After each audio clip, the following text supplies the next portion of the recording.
Bismillahirrahmanirrahim. Nawaitu ta'alluma wa ta'lima wa tadhakkura wa tadhkira wa naf'a wal intifa'a wal ifadata wal istifadah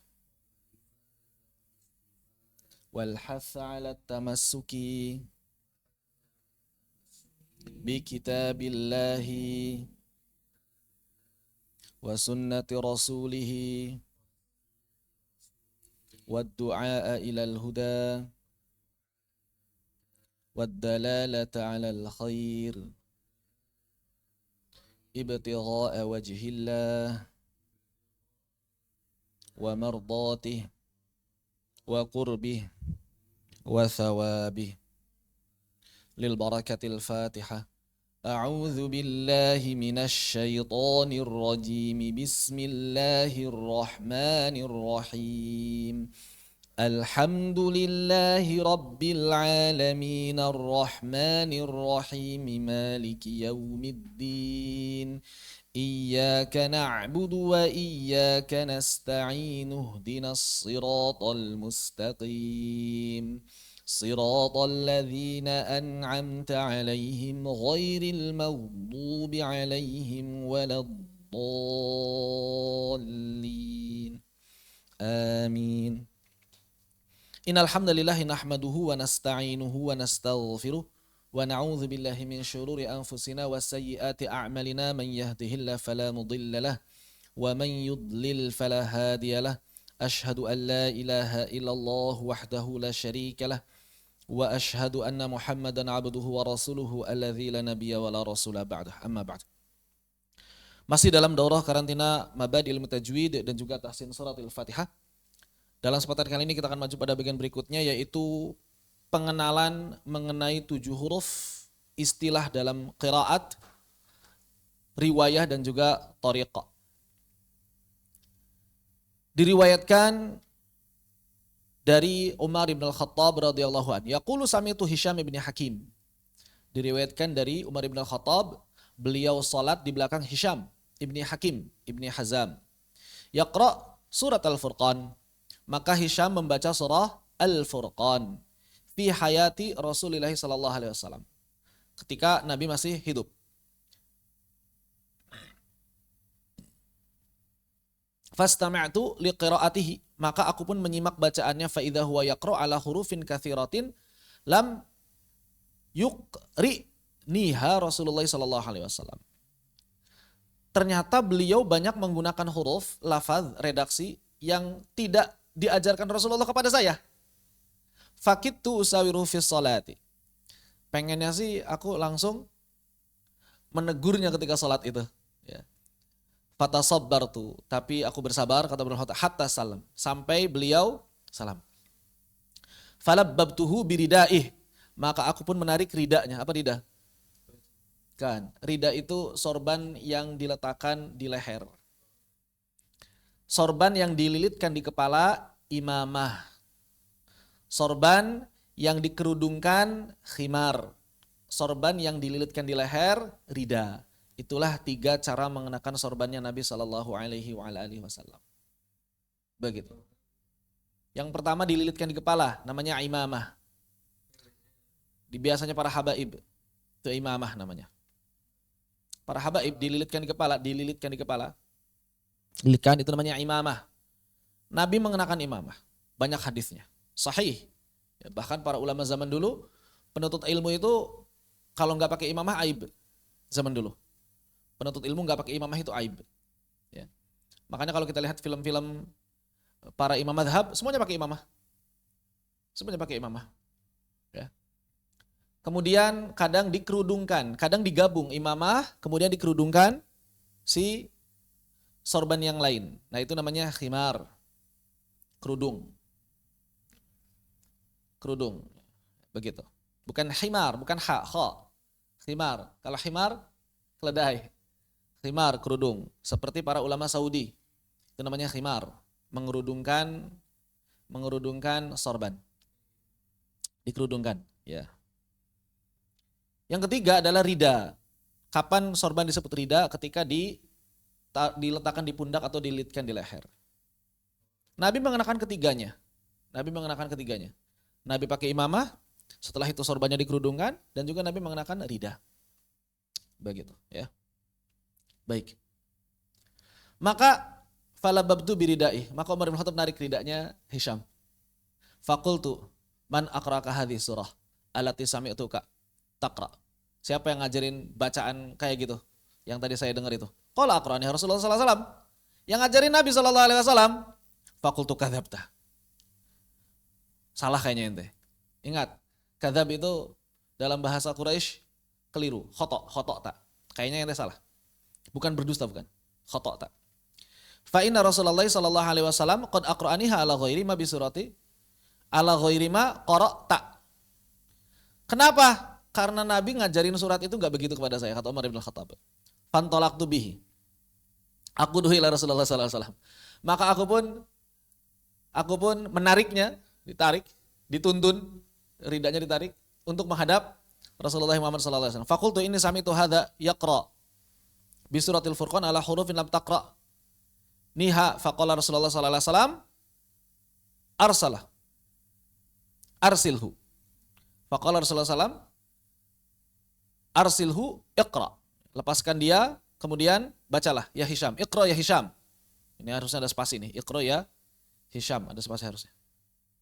Iqra ya Hisham. Kemudian faqara'a. Lepasin dia Umar. Hisham baca. Maka faqara alaihi alqira'ata allati sami'tu yaqra. Kemudian Hisham pun baca surah yang tadi saya dengar ketika salat. Faqala Rasulullah sallallahu alaihi wasallam kadzalika unzilat. Demikianlah Al-Qur'an diturunkan. Tsumma qala iqra ya Umar. Coba Umar, bacaanmu kayak gimana? Faqara'tul qira'ata allati aqra'ani Rasulullah sallallahu alaihi wasallam. Kadzalika unzilat, kata Nabi sallallahu alaihi wasallam. Demikian pula Al-Qur'an turun. Inna hadzal Qur'ana unzila ala sab'ati ahrufin faqra'u ma tayassara min. Sesungguhnya Al-Qur'an itu diturunkan dengan 7 huruf, maka bacalah yang mudah dari 7 tersebut, bebas. Makanya ini menjadi dalil yang sangat kuat bahwa mencampur aduk qiraat itu tidak masalah karena Nabi yang nyuruh sendiri, faqra'u ma tayassara min. Begitu. Ya. Tidak masalah. Dalil yang lain yang menjadi penguat bahwa Al-Qur'an diturunkan dengan 7 huruf di antaranya adalah aqra'ani Jibril ala harfin. Maka Jibril itu membacakan kepadaku Al-Qur'an dengan satu variasi. Faraja'tuhu. Kemudian aku mengulanginya. Setelah Nabi hafal, fazadani, maka ditambahin lagi. Falam azal astaziduhu wa izni hatta taha ala sabati ahrufin. Maka kemudian setelah Jibril baca yang kedua, Nabi menghafalnya, Nabi bilang tambahin lagi. Jibril baca yang ketiga, Nabi membacanya sampai 7 huruf. Pertanyaannya, apa makna 7 huruf? Pertanyaannya apa makna 7 huruf? Apakah maksudnya yang satu pakai ha, yang satu pakai kha, yang satu pakai jim? Apakah maksudnya beda kata? Apakah maksudnya beda dialek? Apakah maksudnya beda bahasa? Yang satu Sunda, yang satu Jawa, yang satu Minang? Maka di sini para ulama beda pendapat sampai 20 pendapat kalau mau dikumpulkan. Bahkan mungkin bisa jadi lebih. Baik. Di antara pendapat yang populer di sini akan saya cantumkan 4 pendapat saja yang paling populer di kalangan para ulama yang termaktub di dalam kitab-kitab ulumul Quran. Pertama, ini ulama-ulama klasik, ya, kebanyakan ulama klasik menilai bahwa 7 huruf itu adalah 7 bahasa. 7 bahasa. Begitu. Yang punya satu makna. Adapun ketujuh bahasa itu adalah Quraisy. Hudzail, Saqif, Hawazin, Kinanah, Tamim, dan Yaman. Ada juga yang mengatakan bukan itu, tapi Quraisy, Hudzail, Tamim, Azad, Rabi'ah, Hawazin, Sa'ad, dan Sa'ad ibni Abi Bakar. Jadi beda-beda.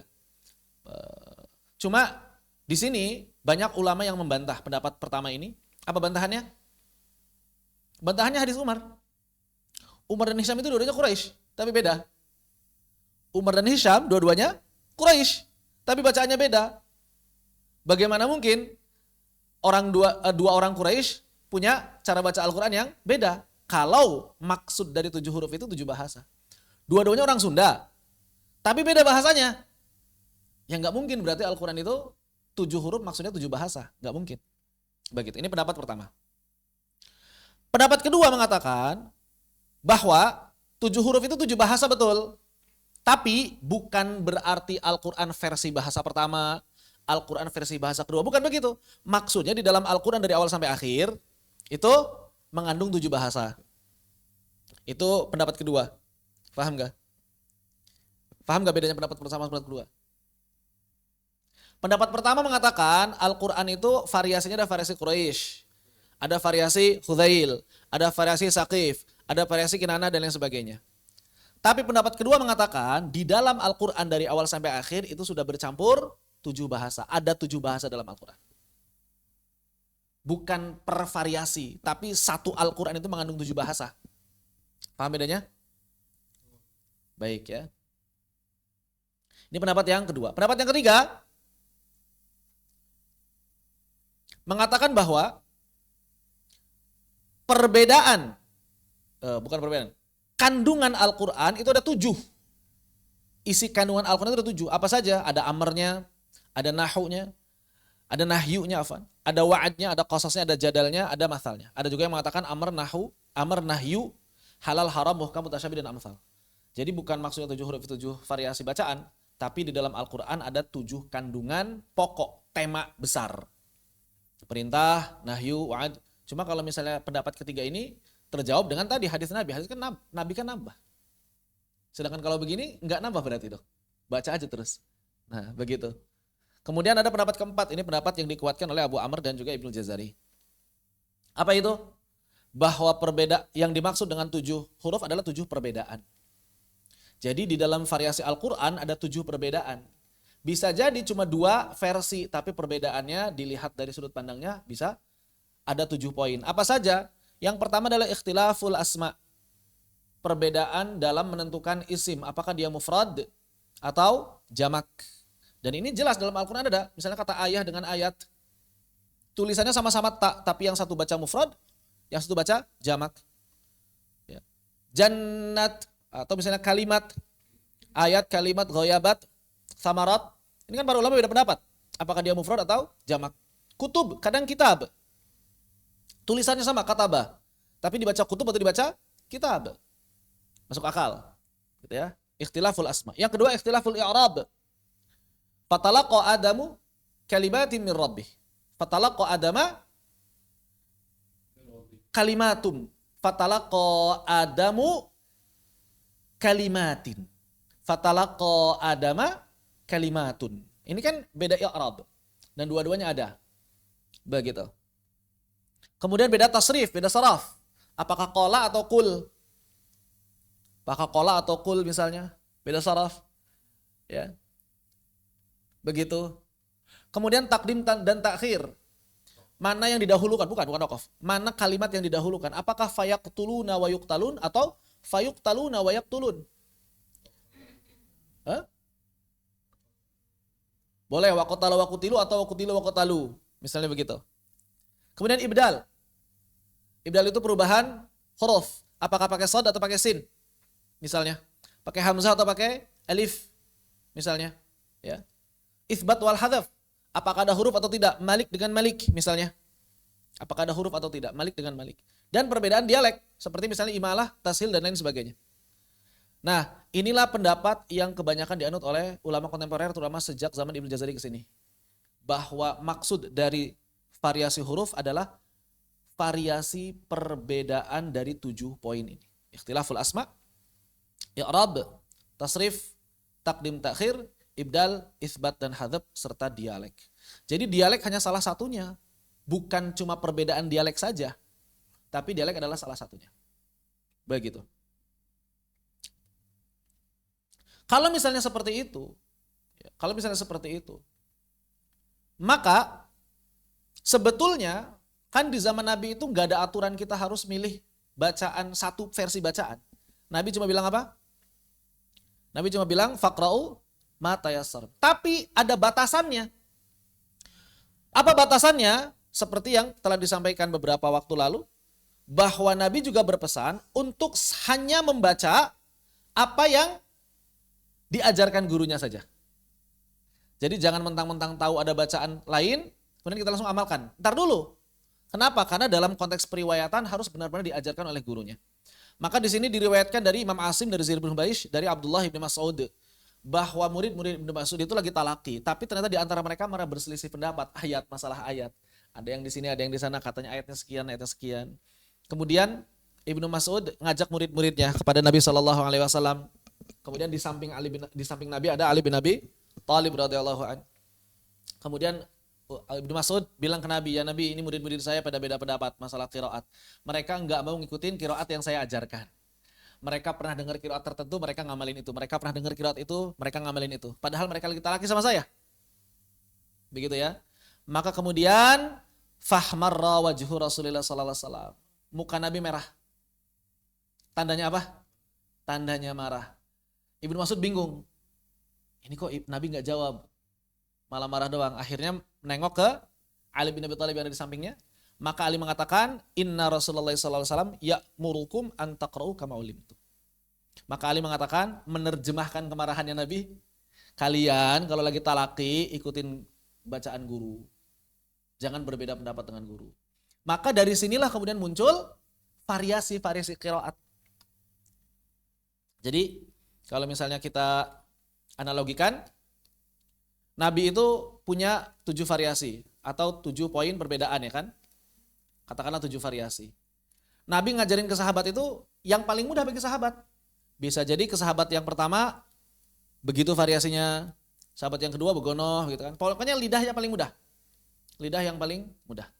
Ini cara pertama. Atau cara kedua, sahabat yang datang ke Nabi untuk mengonfirmasi apakah cara tersebut benar atau tidak. Dan Nabi kalau diam berarti sah. Ketika Nabi diam berarti bacaan tersebut sah. Ini biasanya berkaitan dengan dialek. Misalnya ada sebagian orang baca wa ma adraka, Nabi diam, maka berarti itu sah. Begitu. Sehingga masing-masing sahabat punya variasinya sendiri-sendiri. Ada yang didengar dari Nabi, ada yang membaca kepada Nabi. Kemudian generasi tabi'in belajar kepada para sahabat.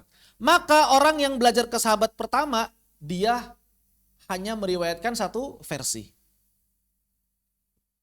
Kenapa? Karena Nabi mengatakan, Iqra'u kama ulimtum. Jangan sembarangan baca dengan cara baca yang lain kalau benar-benar kamu belum belajar. Tapi sebagian tabi'in ada yang belajar kepada beberapa sahabat. Siapa misalnya? Biasanya misalnya adalah Abu Abdurrahman As-Sulami. Beliau belajar kepada minimal 5 orang sahabat. Ya. Ali bin Abi Thalib, Utsman bin Affan, kemudian Ubay bin Ka'ab, Ibnu Mas'ud dan Zaid bin Thabit. 5. Minimal 5 orang sahabat. Maka Abu Abdurrahman As-Sulami itu memiliki cara baca yang banyak.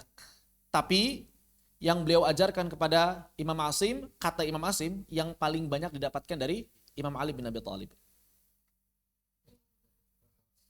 Yang kemudian dari Imam Asim diturunkan ke Imam Hafs. Begitu. Ini masa tabi'in. Jadi mereka hanya mengajarkan sesuai dengan yang diajarkan sahabat. Kalau ada yang belajar ke mereka, tabi'ut tabi'in. Misal tabi'ut tabi'in datang. Ke tabi'in. Maka tabi'in ini enggak otomatis langsung mencampur. Jadi rata-rata tabi'in itu hanya meriwayatkan, mau belajar yang versi siapa? Versi Ibnu Mas'ud atau versi Imam Ali bin Abi Thalib, kayak gitu. Makanya mengerucutkan qiraatnya. Baru di masa peralihan tabi'in ke tabi'ut tabi'in, ada sebagian tabi'in dan ada sebagian tabi'ut tabi'in yang berijtihad. Bagaimana ijtihadnya? Mencari mana yang menurut mereka lebih unggul dari kalimat-kalimat tersebut. Misalnya ada seorang tabi'in punya guru 5 sahabat. Akhirnya dari 5 sahabat ini dicampur. Mana yang paling unggul menurut beliau. Demikian pula sebagian tabi'in yang belajar kepada para tabi'in. Dari tabi'in ini begini, tabi'in itu begitu, tabi'in begitu. Akhirnya mereka kemudian berijtihad. Muncullah pada saat itu kurang lebih 50 orang rujukan dari kalangan tabi'in dan juga tabi'ut tabi'in. Mereka yang berijtihad, mereka yang punya ijtihad istilahnya ikhtiyarat. Punya apa? Ikhtiyarat. Ikhtiyarat. 50 orang ini, kurang lebih 50 orang atau lebih ya, ikhtiyarat. Punya apa? Pilihan-pilihan lafal. Pilihan-pilihan lafal. Jadi mereka punya pilihan-pilihan lafal yang menurut mereka itu lebih kokoh, lebih kuat. Sebagian di antaranya. Akhirnya, istilah qiraat disandarkan pada mereka. Anda belajar sama siapa? Saya belajar sama Imam Asim. Maka cara yang diajarkan Imam Asim, cara yang diamalkan Imam Asim disebut dengan qiraat Imam Asim. Itulah ikhtiyarat Imam Asim. Walaupun Imam Asim sendiri, kalau Imam Asim khusus ya Imam Asim, beliau masih lebih menjaga ya, seperti nggak punya ikhtiyarat yang khusus secara pribadi, karena beliau ketika ngajarin Hafs dari As-Sulami, ketika ngajarin Syu'bah dari Zir bin Hubaish. Begitu. Menurut ceritanya Imam Hafs. Dari 50 orang rujukan ini, ternyata masing-masing punya ikhtiyarat yang berbeda-beda. Imam Asim misalnya, jarang ada tashil. Ikhtiyarat beliau. Ikhtiyarat beliau, begitu. Imam yang lain misalnya banyak imalah sughra, Imam Warsh, Imam Nafi' salah satu bacaannya punya banyak imalah sughra misalnya begitu. Ada nakal, ada yang banyak saktahnya Imam Hamzah dan lain sebagainya. Intinya masing-masing imam itu punya kekhasan tersendiri. Masing-masing imam punya kekhasan tersendiri. Lalu muncul di tengah-tengah orang awam pertanyaan, kepada siapa kami harus belajar? Dari 50 orang ini kok bacanya beda-beda. Ikhtiarnya beda-beda. Maka muncullah para muhaqqiq. Muncullah para muhaqqiq, para peneliti. Untuk apa? Untuk memilah dan memilih dari 50 orang ini mana yang benar-benar masih menjaga redaksi dari Nabi. Berdasarkan apa? Berdasarkan 3 rukun yang kemarin telah disampaikan. Jadi diseleksilah 50 orang ini berdasarkan 3 rukun. Apa yang pertama? Lughah. Yang kedua, rasam. Yang ketiga sanad. Karena enggak semua tabi'in itu hafalannya kuat. Enggak semua tabi'in itu ahli dalam lughah. Enggak semua tabi'in itu paham masalah rasam. Makanya kadang ada mereka yang masih tercampur-campur. Dikiranya rasamnya ada begitu, tapi tidak. Sekadar, atau misalnya sekadar menukil saja. Ya pokoknya saya mah dari Ibnu Mas'ud bacanya wa dzakari wal untha, misalnya begitu. Tapi enggak ada usaha untuk meneliti lebih lanjut. Maka muncullah para ulama peneliti, misalnya diantaranya adalah Imam Al-Qasim Ibn Salam. Ya. Keluarlah oleh beliau, oh ternyata dari 50 yang aman cuma 15. Misalnya. Gurunya Ibnu Mujahid bilang, enggak 15, 20. Ibnu Mujahid bilang, enggak 15, enggak 20, 7 aja yang aman. Dari 50 orang ini baru 7 yang aman. Dan ternyata yang 7 ini ijma'. Yang 7 ini disepakati para ulama. Masa sih cuma 7 doang? 10 kali. Ya udah, yang 3-nya siapa? Kata imam ini yang 3-nya itu, kata imam ini yang 3-nya ini, kata imam ini beda-beda. Tapi kalau udah, ya udah sebutkan sekarang 7 imam qiraat yang aman. Ya udah 7 ini sepakat. Siapa? Imam Nafi', Ibnu Katsir, kemudian Abu Amr, Ibnu Amir, Asim, Hamzah, Kisai. Ini para ulama sepakat. Para ulama sepakat. Sempat Ibnu Mujahid itu sempat galau mau memasukkan Nafi' atau gurunya Abu Ja'far Ibn Al-Qa'qa'. Cuma kebanyakan ulama menilai Nafi' itu lebih kuat, ya, lebih mungkin dibandingkan gurunya. Karena Imam Nafi' udah jadi guru ketika gurunya masih hidup. Dan itu langka. Udah jadi imam ketika gurunya masih hidup. Begitu. Berarti Imam Nafi' minimal sejajar dengan Abu Ja'far. Minimal. Dan ternyata yang diamalkan di Madinah kebanyakan justru bacaannya Imam Nafi', bukan bacaannya Abu Ja'far. Maka diambillah Imam Nafi'nya, bukan Abu Ja'farnya. Padahal secara kemungkinan mungkin bisa jadi setara. Ya, seperti itu. Jadi dari 50 ini yang dianggap aman memenuhi rukun qiraat cuma 7. Menurut penelitian Ibnu Mujahid dan juga ulama setelahnya. Imam Al-Khaqani membenarkan 7 qiraat ini. Imam Abu Amr Ad-Dani, Imam Aqil bin Abi Thalib. Para ulama berusaha mencari siapa lagi selain 7 orang ini yang qiraatnya memenuhi rukun qiraat sahihah. Tapi tidak ada kesepakatan. Ada yang nulis kitab 10 qiraat, ada yang nulis kitab 15 qiraat, ada yang nulis kitab 20 qiraat. Tapi di luar 7 ini pasti berbeda pendapat. Sampai kapan? Sampai munculnya Al-Imam Ibnul Jazari. Maka Ibnul Jazari kemudian mengatakan ada 3 yang menurut beliau, hasil penelitian beliau itu, yang 3 ini kedudukannya sama dengan yang 7. Maka dipilihlah Abu Ja'far, gurunya Imam Nafi tadi. Kemudian Ya'qub Al-Hadrami, kemudian Khalaf. Ketika Imam Ibnul Jazari mengemukakan 3 ahli qiraat ini, kemudian dibuktikan dengan jalur-jalur yang beliau dapatkan, baik melalui riwayahnya atau kitab-kitab secara diroyahnya, ini sebetulnya enggak singkat prosesnya. Masih banyak juga orang yang nolak. Enggak, kata saya bukan yang ini, kata saya ini, kata saya bukan ini, kata saya. Maka Ibnu Jazari dengan usaha kerasnya menulis beberapa kitab mengenai qiraah asyarah, qiraah 10. Yang paling fenomenal, Nashru Qiraatil Asyar. Apa judulnya? Menyebarkan qiraat 10. Nashru Qiraatil Asyar, menyebarkan qiraat 10. Disingkat An-Nashr. Nashru Qiraatil Asyar, menyebarkan qiraat 10. Dan beliau telah menunjukkan bukti-bukti yang valid, yang sahih bahwa kedudukan ketiga qiraat ini sama dengan yang 7. Tapi Imam Ibnu Jazari menegaskan, saya tidak sedang membatasi. Maksudnya bagaimana? Apakah ada kemungkinan qiraat lain yang sahih? Ada. Cuma Ibnu Jazari belum sempat melakukan pembuktian lagi. Makanya beliau mengatakan, membantah gurunya, Tajuddin As-Subki. Imam Tajuddin As-Subki mengatakan bahwa qiraat itu hanya 10. Orang zaman dulu mengatakan qiraat itu hanya 7. Kata Imam As-Subki, enggak 7, 10. 10 ini udah sama, sahih kok sama yang 7 juga. Ibnu Jazari menegaskan kembali, bahkan bukan dibatasi 10. Kenapa? Karena acuan qiraah itu benar atau tidak, bukan 7 atau 10-nya, tapi sesuai dengan rukun qiraatnya atau tidak. Itulah yang kemudian dianut sampai sekarang. Secara ilmiah. Cuma biasanya ada sebagian orang yang masih kaku, mengira bahwa pokoknya yang 10. Di luar 10 udah pasti syad. Enggak, di luar 10 belum tentu syad. Kapan syad itu terjadi? Bukan di luar 10, di dalam 10, bukan. Syad itu terjadi kalau tidak memenuhi rukun qiraat, walaupun riwayatnya datang dari yang 7 atau yang 10. Sahih itu kapan? Sahih itu kalau sesuai dengan rukun qiraat, walaupun dia datang dari luar yang 10. Begitu, ya. Demikian.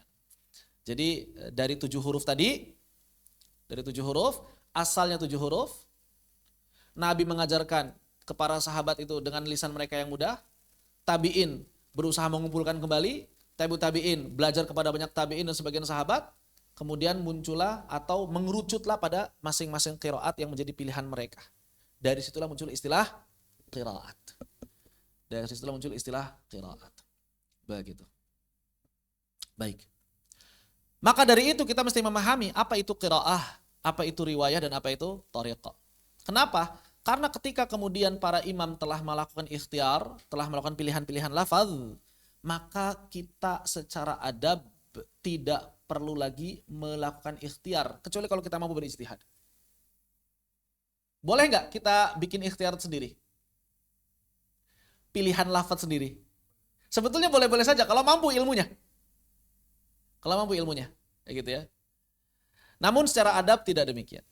Makanya kita mesti memahami hal yang berkaitan dengan qiraat, riwayah, dan thariq. Kenapa? Ya. Para pembaca Al-Quran mesti mengetahui kaidah-kaidah pada qiraah, riwayah, dan thariq yang ia beriltizam padanya. Agar apa? Agar tidak terjatuh pada sifat terkib atau takhliyat, pencampur adukan ikhtiarat para imam.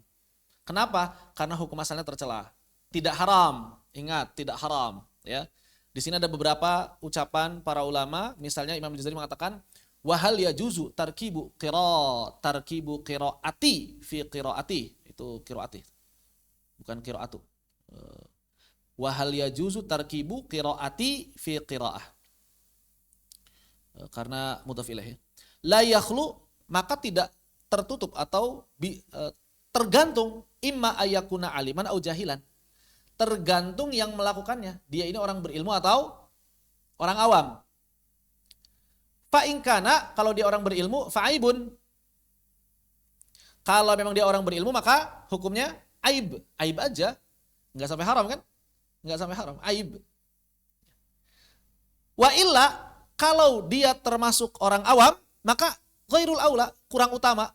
Jadi nggak sampai haram sebetulnya. Oleh karena itu yang mengatakan haram butuh dalil. Biasanya mereka ngambil dari fatwa-fatwa yang sifatnya umum. Fatwa-fatwa yang sifatnya umum yang mengatakan haram. Padahal kata Imam Ibnul Jazari, keharaman itu muncul kalau terjatuh pada perkara yang lain.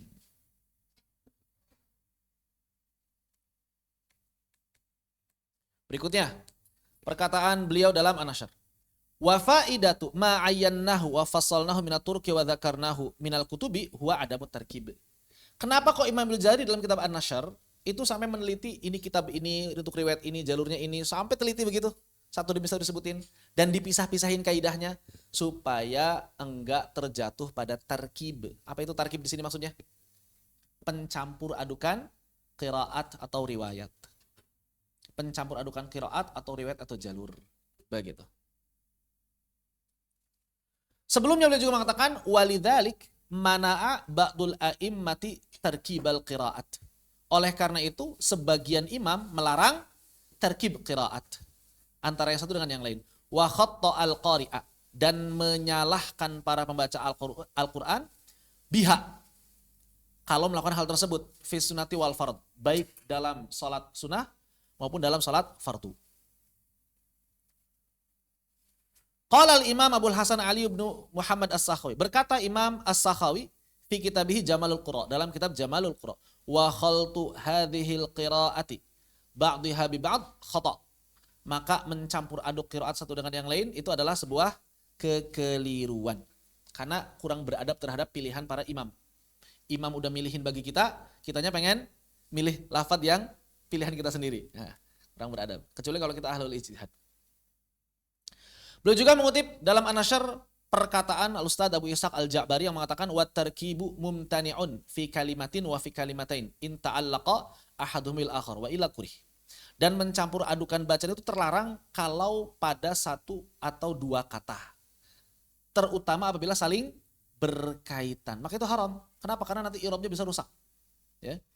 Tapi kalau tidak saling berkaitan hukumnya makruh. Begitu. Di sini bedakan kalau ada kaitan makna atau ada kaitan lafaz, maka itu haram. Kalau tidak ada kaitan, maka itu makruh. Allamah Ad-Dabba mengatakan, huwa khallatu turuq ba'daha bi ba'd wa dzalika ghairu jaiz. Maka hukumnya mencampur adukan jalur-jalur adalah terlarang, tidak diperkenankan. Demikian pula perkataan beliau, wa qad katsura minhumut talfiqu walil tibasu li jahlihim. Dan banyak orang yang sekarang ini mencampur adukan qiraat karena mereka tidak paham. Bima akhidhi tilka turuq. Kenapa? Karena mereka tidak paham sumber asli dari jalur-jalur tersebut, wa madzahib dzawiha, dan juga madhab-madhab di dalamnya. Wa adamu timadihim indal akhdhi ala matinil asas, dan mereka kurang perhatian terhadap kaidah-kaidah yang berlaku ketika mengambil riwayah.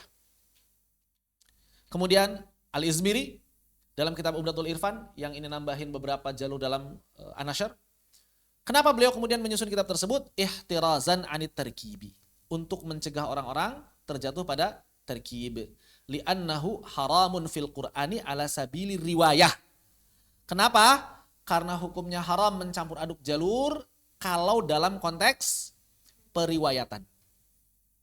Au makruhun karahatut tahrim kama haqqaqahu al-dirayah. Dan bisa jadi hukumnya makruh, tapi makruhnya kata beliau mendekati yang haram berdasarkan penjelasan para ulama ahli dirayah. Jadi yang disepakati keharamannya mencampur aduk qiraat, riwayah atau tariq itu apabila dalam rangka periwayatan atau tadi merusak i'rab dan makna. Itu para ulama sepakat haram. Adapun kalau tidak sampai merusak makna, bukan dalam rangka periwayatan, maka para ulama masih berbeda pendapat apakah dia makruh, aib saja atau sekadar meninggalkan hal yang lebih utama. Begitu. Asy' al-Marsafi mengatakan, mengutip dari Al-Qastalani, yajibu 'alal qari al-ihtiraza min at-tarkibi fi turki wa tamyizi ba'dihha min ba'd wa ila waqafi ma la yajuzu wa qira'atu ma lam yunzal. Maka beliau mengatakan, hati-hati jangan sampai antum mencampur adukan qiraat, riwayah atau thariq, khawatirnya antum malah terjatuh pada membaca sesuatu yang nggak pernah diturunkan, itu nggak pernah diajarkan oleh Nabi. Khawatirnya begitu, merusak maknanya, merusak maknanya.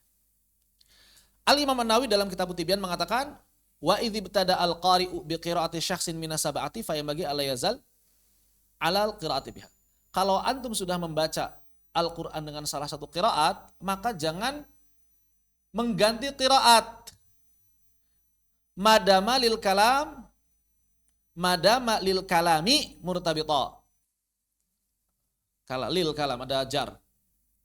Murtabita. Kalau kalimatnya masih memiliki keterkaitan. Faidha angqadar tibatuhu, tapi kalau misalnya sudah selesai kaitannya, falahu ayyaqra'a biqiraati akhari minas sabati. Banyak yang salah ini harokatnya. Ya, antum bisa ngirab sendiri. Salahin aja. Falahu ayyaqra'a biqiraati akhari minas sabati. Maka antum boleh membaca dengan qiraat lain kalau sudah selesai. Kalau sudah selesai hubungannya. Wal aula, adapun yang lebih utama, dawamuhu alal ula. Adapun yang lebih utama, antum tetap baca dengan qiraat yang pertama kali dibaca tadi, fi dzalikal majlis, dalam satu duduk. Begitu. Jadi kata Imam Nawawi, boleh ganti qiraat kalau sudah selesai temanya, kalamnya sudah selesai. Silakan ganti qiraat, enggak masalah. Sekali duduk. Tapi yang lebih utama, lanjut terus sampai shadaqallahul azim. Enggak bilang haram. Ya kan? Artinya campur aduk qiraat, kesimpulannya bagaimana? Maka kesimpulan mencampur aduk qiraat, sebagaimana perkataan Al-Imam Ibnu Jazari, bahwa larangan dan keharaman pencampur adukan bacaan antar qiraah adalah apabila saling berkaitan dengan yang lain sehingga dapat menimbulkan kerusakan makna. Misalnya ini, fatalaqa Adamu min rabbihi kalimatin fataba alaihi. Maka kita kalau ingin membaca Adamnya rafa', dhammah, maka kalimatnya harus kasrah. Kalau misalnya kita ingin membaca Adamnya itu mansub, fathah, maka kalimatnya harus marfu' dhammah. Jangan dicampur. Fatalaqa Adamu min rabbihi kalimatun fataba alaihi. Ini enggak jelas mana subjeknya, mana objeknya. Berantakan kalimatnya, haram kalau sengaja. Atau fatalaqa Adama min rabbihi kalimatin, itu juga haram. Begitu. Kenapa haram? Karena merusak makna. Bagaimana kalau tidak merusak makna? Maka Al-Imam Jazari mengatakan, apabila dibaca dalam majlisul ada, majelis periwayatan, maka tentu saja hal tersebut juga terlarang, haram. Kenapa? Karena termasuk kedustaan dalam riwayat. Kalau enggak merusak makna. Adapun apabila dalam tilawah biasa, maka beliau tadi membedakan orang awam dan juga orang yang berilmu. Apabila yang membacanya dalam berilmu, ya bahkan orang yang telah menjadi rujukan dalam ilmu qiraat, maka mencampur adukan qiraat itu aib. Nu'ibuhu, kami mencela mereka. Tapi beliau mengatakan, bukan maksudnya mengatakan halal haram, bukan. Ya kami mencela aja, nggak cocok lah. Masa sih ahli qiraat campur aduk begitu? Kurang sesuai. Bukan dalam rangka membagi menjadi haram dan makruh, bukan. Sekadar untuk membedakan mana orang awam, mana ulama. Sedangkan apabila yang membacanya adalah orang awam, bukan termasuk ulama, maka hal tersebut boleh-boleh saja. Sahih dan diterima bacaannya, makbul. Kata beliau, sudah di-share ya dulu ya. Ininya kan kalimat asli dari Mujazari ya. Karena sejatinya seluruh variasi bacaan tersebut turun dari Allah Subhanahu wa taala. Hal tersebut merupakan keringanan bagi umat ini. Makanya udah, seingat saya udah. Yang sahih makbul itu. Ya. Ketika ngebahas apa itu dulu? Ya ketika di Mabadi kalau nggak salahnya dulu ya. Beliau kemudian menutup pembahasan ini dengan menukil sebuah riwayat yang diriwayatkan oleh At-Tabarani dengan sanad yang sahih dari Ibnu Mas'ud, laisal khata'u ayyuqra ba'duhu fi ba'din walakin al-khata' ayyulhiqa bihi ma laysa minhu. Bukanlah sebuah kekeliruan, ayyuqra'a berarti. Bukanlah sebuah kekeliruan Al-Quran itu apabila dibaca sebagian dengan yang lain, maksudnya dicampur sebagian dengan yang lain, Walakinnal khata', adapun yang disebut kekeliruan adalah kalau antum memasukkan sesuatu yang bukan berasal dari Al-Qur'an. Begitu.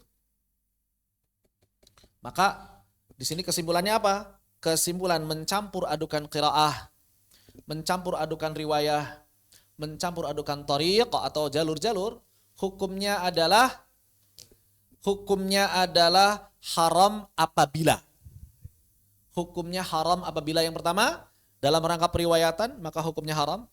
Kenapa? Karena berkaitan dengan kedustaan terhadap riwayat. Atau apabila merusak makna walaupun tidak dalam rangka periwayatan. Dua ini. Jadi kapan mencampur adukan qiraah, riwayah dan turuq itu haram? Apabila ketika dalam majelis riwayah atau apabila merusak makna. Bagaimana kalau tidak merusak makna? Bagaimana kalau tidak dalam rangka periwayatan?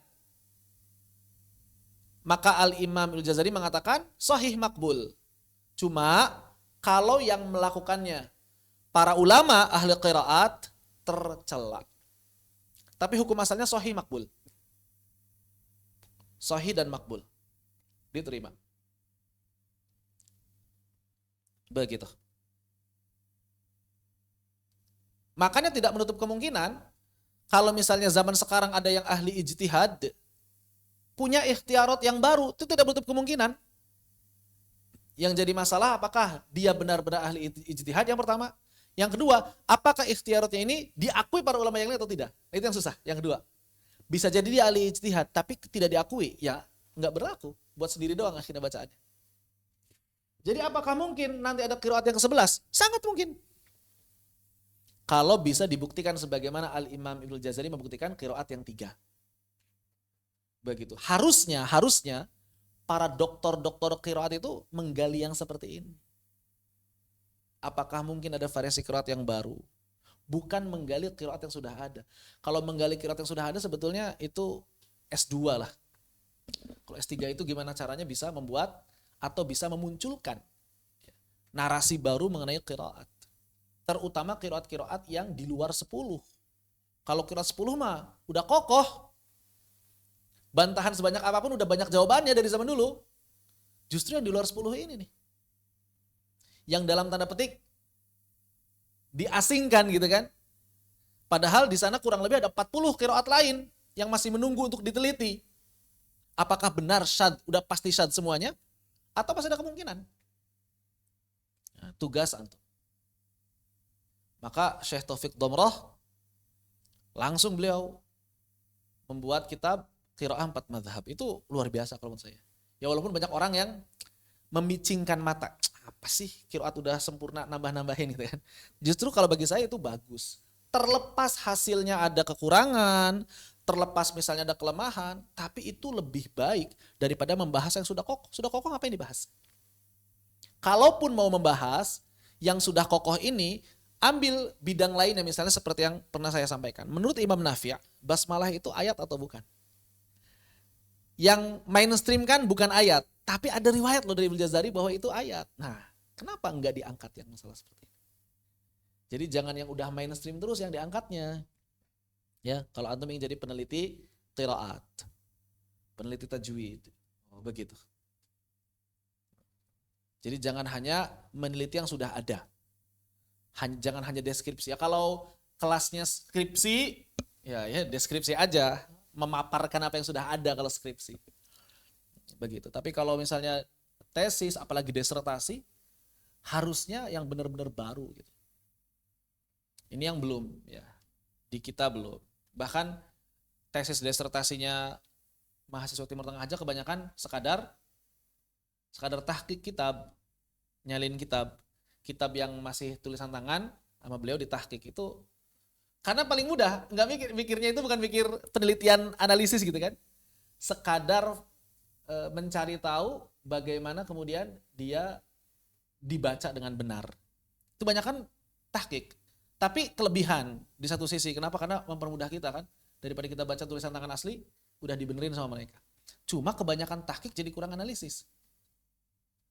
Makanya disertasi sama tesis Universitas Timur Tengah rata-rata tahqiq.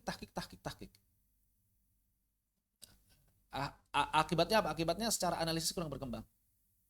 Ya karena tahqiq itu cuma nyalin kitab, kasih catatan kaki, udah selesai. Bukan berarti gampang, berat juga. Cuma dari si daya analisisnya dikurang, stagnan ilmunya. Ilmunya kurang berkembang. Begitu. Wallahu a'lam bishawab. Maka kita masih menunggu Imam Ibnu Jazari yang baru, Imam Al-Izmiri yang baru. Imam Ibnu Jazari sudah fenomenal dengan mengangkat 10 qiraat. Tapi ternyata masih ada kekurangan yang ditambal oleh Imam Al-Izmiri. Bukan 52 untuk hafs tapi 57 misalnya begitu. Jalur-jalur yang sama dirapi-rapihkan. Bagus usaha seperti ini. Tinggal sekarang apakah yang di luar 10 masih ada kemungkinan atau tidak? Begitu. Wallahu a'lam bishawab. Baik. Sampai di sini apa ada tanyakan?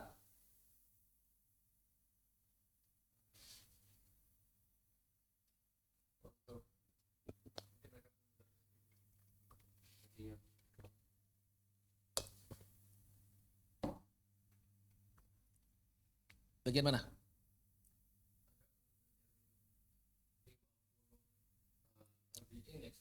Itu antara tabi'in dengan tabi'ut tabi'in. 50 imam qiraat itu antara tabi'in dengan tabi'ut tabi'in. Naam. Berkumpul apanya maksudnya? Bukan perkumpulan, bukan. Di zaman itu ada 50 orang yang jadi rujukan. Bukan mereka ngumpul, bukan. Jadi yang jadi rujukan manusia pada saat itu kurang lebih ada 50 orang. Tersebar di seluruh negeri. Ada yang di Mekah, ada yang di Madinah, ada yang di Kufah, 50 orang ini. Intinya orang-orang kalau belajar qiraat itu ya ke 50 orang ini. Begitu di masa itu. Tapi belum bisa dipastikan apakah qiraat mereka ini benar-benar ikhtiarat yang sahih. Dari sudut pandang bahasa gimana? Kekuatan hafalan mereka bagaimana? Pengetahuan mereka terhadap Rasul seperti apa? Belum bisa dibuktikan. Pokoknya mereka dianggap ahli aja. Maka generasi berikutnya ingin membuktikan mana yang benar-benar bisa diamalkan, diriwayatkan kembali. Begitu. Dari 50 qiraat tersebut. Maka mereka nyari murid-muridnya kalau udah meninggal.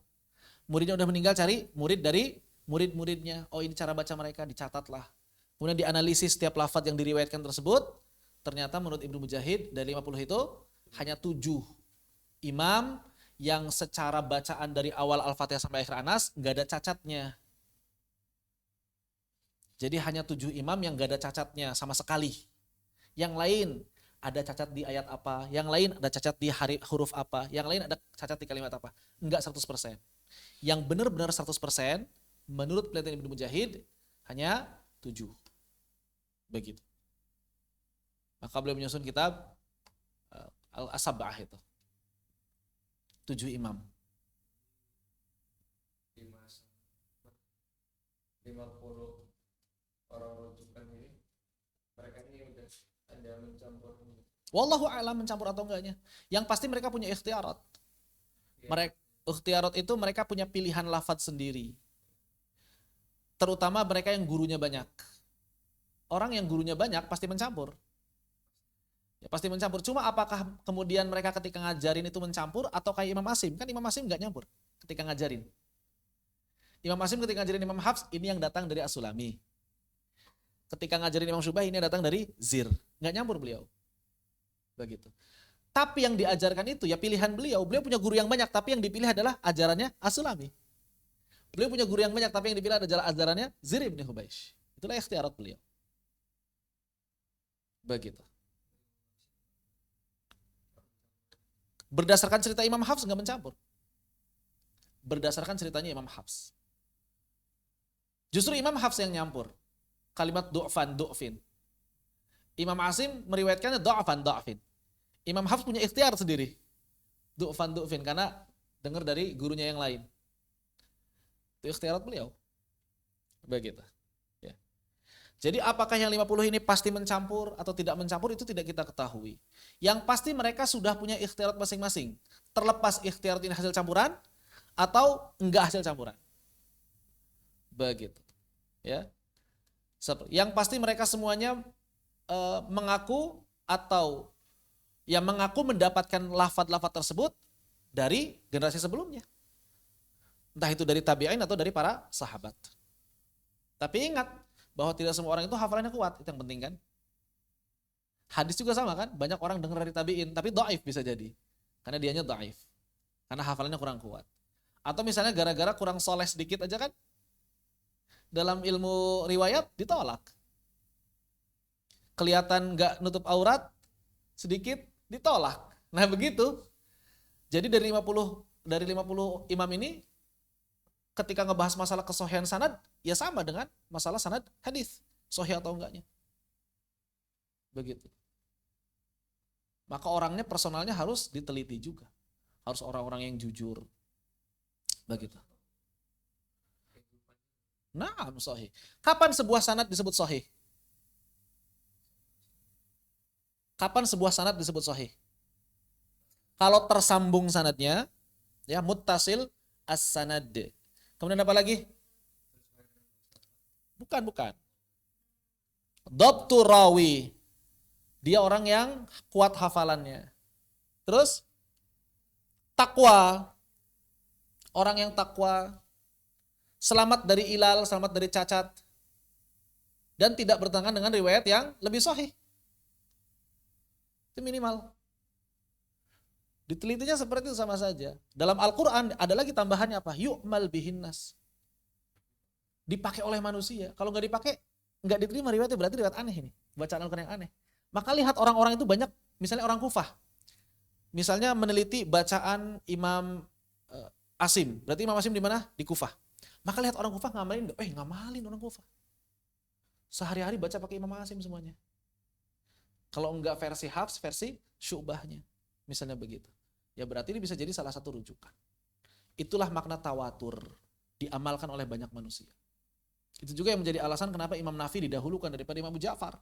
Kan orang Madinah ngamalinnya baca Imam Nafi. Mau versi Qulun, mau versi Warash. Begitu. Kayak gitu. Ya. Imam Abu Ja'far ada yang ngamalin enggak? Ada, tapi lebih banyak Imam Nafi. Walaupun bisa jadi dari kesohihan sama. Kesolehan sama. Kekuatan hafalan sama. Nah, begitu. Ya. Jadi 50 orang ini bukan ngumpul, tapi 50 orang jadi rujukan di seluruh dunia. Sedunia itu kurang lebih ada 50 orang pada masa itu yang punya level tertinggi dalam bidang qiraat. Ada 50 mazhab lah kurang lebih. Ya, untuk masalah qiraat. Tapi dari 50 mazhab ini belum ada yang berusaha meneliti. Sahih semua enggak lafadznya dari mulai awal bismillahirrahmanirrahim sampai akhir minal jinnati wan nas. Barulah generasi berikutnya meneliti seperti Imam Ibnu Mujahid tadi, Qasim Ibn Salam dan lain sebagainya. Dilanjutin penelitian Imam Mahqani, dilanjutin penelitian oleh Imam Abu Amr Adani, dilanjutin penelitian oleh Imam Ibnul Jazari rahimahullah ta'ala. So radhiyallahu anhum ajma'in. Begitu. Pengen tahu Ustaz, 50 qiraat itu di mana kitabnya? Ada enggak yang nyusun semuanya? Ada. Kitab Al-Kamil namanya. Al-Imam Al-Huzali, 50 qiraat. Silahkan di sana buka. Begitu. 50 qiraat. Luar biasa kan? Berarti ada sekitar 40 qiraat lagi yang belum diteliti. Yang belum diteliti. Ada di antaranya 4 sudah diteliti dan dipastikan syadznya. Qiraat 4 itu sudah dipastikan syadznya. Bukan syadz itu maksud dari awal sampai akhir, bukan ya. Jadi qiraat itu syadz, disebut syadz kalau ada salah satu hurufnya yang enggak memenuhi rukun. Dan imam ini enggak punya riwayat lain gitu. Cuma punya huruf itu doang, ya berarti enggak bisa diamalkan. Begitu, wallahu a'lam. Kurang lebih seperti itu gambarannya. Ada yang tanyakan? Gimana? Masih bingung? Cukup jelas? Alhamdulillah. Lalu apa sih makna al-qiraah? Apa sih makna qiraah itu? Secara bahasa qiraah itu bacaan. Namun dalam ilmu Al-Quran, istilah ini digunakan untuk menerangkan satu jenis bacaan yang dinisbatkan kepada salah satu imam qiraat. Baik yang 7 atau 10 atau ke belakangnya, baik yang 50. Itulah qiraat. Kenapa disandarkannya kepada para imam ini? Karena muncul istilah qiraat itu atau digunakan oleh orang-orang itu pada masa 50 imam qiraat tadi. Jadi tersebarnya awal muasalnya adalah ketika ada orang belajar atau ada orang membaca Al-Quran. kamu baca pakai bacaannya siapa? Nah begitu. Oh saya baca pakai bacaan Imam Asim. Saya baca pakai bacaan Imam Nafi'. Saya baca pakai bacaan Imam Abu Amr. Bukan berarti Imam Asim, Imam Abu Amr, dan Imam Nafi itu bikin qiraat versi sendiri, bukan. Tapi mereka juga belajar dari generasi sebelumnya, hanya kemudian menjadi rujukan di masanya. Ya. Dan bacaan yang mereka amalkan, bacaan yang mereka ajarkan disebut dengan qiraat. Bacaan 50 imam ini disebut dengan qiraat. Bacaan yang mana? Yang mereka pegang, yang mereka pilih, yang mereka amalkan, yang mereka ajarkan kepada murid-muridnya. Orang-orangnya disebut para qari. Para imam tadi disebut para qari. Imam madhabnya qiraat disebut dengan qari. Jamaknya adalah qurra. Baik. Penting untuk dipahami adalah bahwa para qurra tidak membuat cara baru. Mereka hanya menyampaikan apa yang mereka ambil. Lalu para ulama ahli qiraat tersebut menyampaikan kepada murid-muridnya. Nah, bacaan yang biasa mereka baca dan kemudian diajarkan pada murid-muridnya inilah yang dikenal dengan istilah qiraat. Begitu. Sebelum 50 imam ini, istilah qiraat kemana? Ke para sahabat. Kenapa? Ya karena yang jadi sandaran para sahabat. Qiraah Ibnu Mas'ud, qiraah Ibnu Abbas, qiraah Ali, begitu. Ketika para sahabat sudah meninggal, berarti yang jadi sandaran siapa? Para tabi'in, kayak gitu. Cuma karena muncul penelitiannya setelah masa tabi'ut tabi'in, makanya jadi sandaran bukan sahabat lagi, tapi para tabi'ut tabi'in juga tabi'in. Karena yang jadi objek penelitiannya bacaan mereka. Kenapa bukan bacaan sahabat yang jadi objek penelitiannya? Karena sahabatnya udah pada wafat. Nggak bisa diteliti langsung, maka yang bisa diteliti adalah yang mewarisi kan? Nah begitu maksudnya. Suka ada yang nanya, Ustaz, kenapa kok qiraat disandarkannya bukan kepada para sahabat? Ya karena belum sempat diteliti qiraat para sahabat itu secara ilmiah. Lagi pula kalaupun diteliti nggak butuh diteliti kan, sahabat jujur semuanya. Ngapain diteliti? Yang diteliti itu setelah masa sahabat, jujur apa enggak? Kuat apa enggak hafalannya? Kalau sahabat udah selesai, udah tuntas. Nggak butuh diteliti lagi. Begitu. Nah benar nggak mereka belajar kepada para sahabat? Itu harus dibuktikan. Kalau sahabat belajar ke Nabi mah pasti. Tapi tabi'in belajar kepada sahabat, benar apa enggak? Nah begitu ya. Itulah yang butuh dibuktikan. Tabi'ut tabi'in belajar kepada para tabi'in, benar enggak? Itu yang butuh dibuktikan. Makanya disandarkannya kepada nama-nama tersebut. Yang kedua adalah riwayah. Kenapa butuh riwayah? Sama. Ketika kita ingin mengkaji 50 imam tadi, enggak semua imamnya masih hidup. Terus kalau misalnya imam sudah wafat, gimana cara menggali ikhtiarat mereka? Cari muridnya. Muridnya udah wafat juga. Cari cucu muridnya. Begitu. Nah, yang kemudian jadi sandaran atas qiraat para imam tadi disebut dengan riwayah. Paham ya? Saya pengen meneliti qiraatnya Imam Nafi', tapi Imam Nafi'nya udah wafat. Cari muridnya. Siapa yang masih hidup? Oh itu ada Imam Qalun sama Imam Warsh. Maka bacaan Imam Qalun sama Imam Warsh ini disebut dengan riwayah. Kenapa disebut dengan riwayah? Karena yang meriwayatkan dari qari. Meriwayatkan dari qari. Kalau misalnya Imam Nafi dan Imam Warsh sudah wafat, berarti generasi berikutnya. Makanya kadang riwayah itu murid dari qari, kadang riwayat itu cucu murid dari qari. Kenapa kok bukan muridnya dari qari? Ya karena nggak ketemu, susah menelitinya. Begitu. Terus dipilih karena riwayat ini banyak ternyata. Misal Imam Asim punya murid berapa? Banyak, ribuan.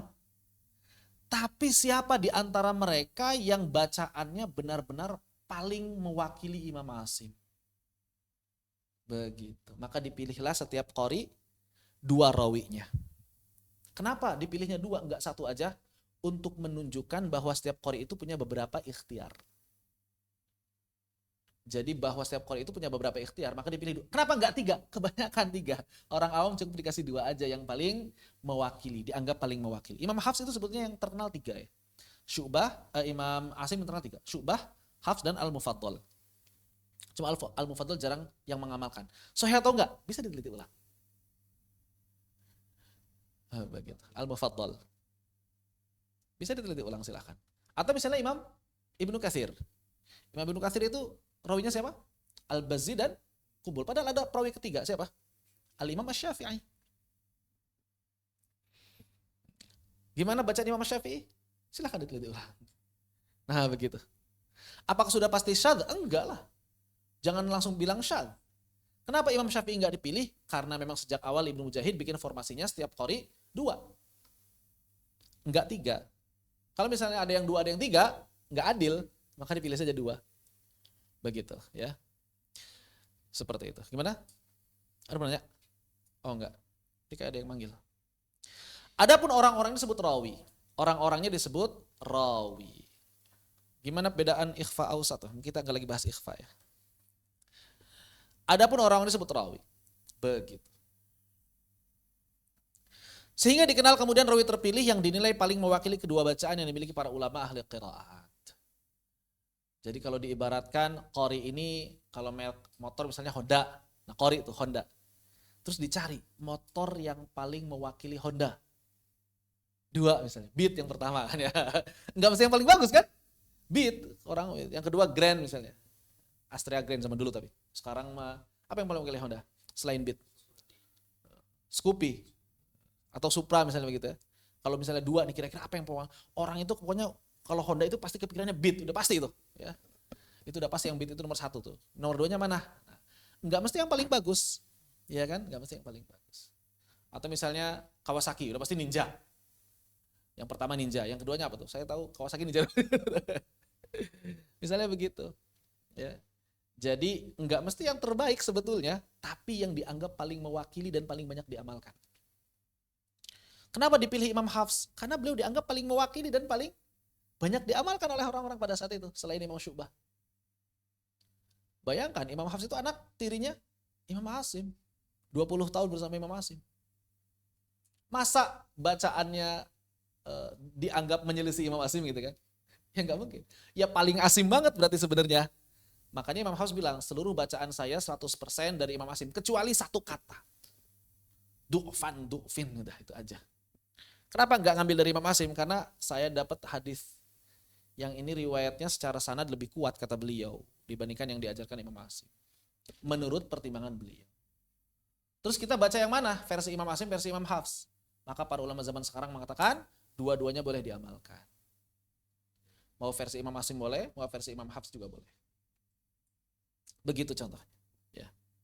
Gimana?